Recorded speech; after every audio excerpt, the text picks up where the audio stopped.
İzləyicilər, hal-hazırda Tovuz rayonunun ən ucqar dağ kəndlərindən biri olan Çataq kəndinə gəlmişik. Bugün qəhrəman şəhidlərimizdən olan 44 günlük Vətən müharibəsinin qəhrəman şəhidi Əlzadə Eltacın doğum günüdür. Çox çətinliklə də olsa Eltacın məzarlığına çıxa bilmişik. Allah ruhunu şad etsin, Allah doğmalarına səbr versin. Bizler de her zaman olduğu kimi Tovuz şəhid ailələri bir yadına gəlmişik şəhidimizin ziyarətinə.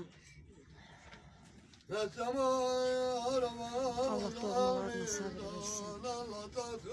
versin.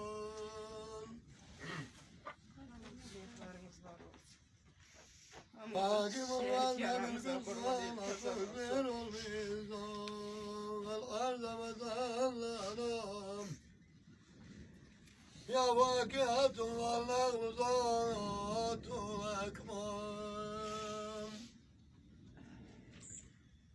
Merhaba la subhanayan feb'ayyi Allahi Rabbi kuvat kezziban. Halakal insana min salsalin kalvargar ve halakal insana min marsin min nar. فبأي آلاء ربكما تكذبان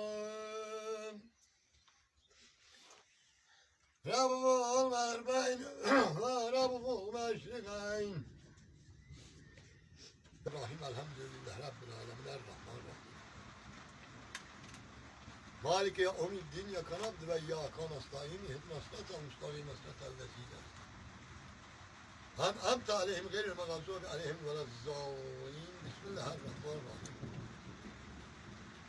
قل هو الله أحد الله الصمد لم يلد ولم يولد ولم يكن له كفوا أحد اللهم صل على محمد وآل محمد Allah rahmet eylesin.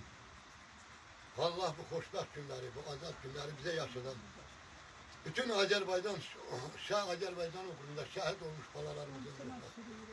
Allah'ın rahmeti olsun inşallah. Allah bütün şehit ailelerinin hamsine sabır versin.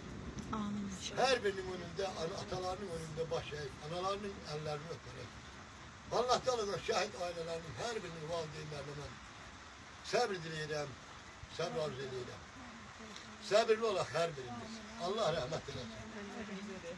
Ruhları şad olsun. Onların neçə ki yaşayırıq.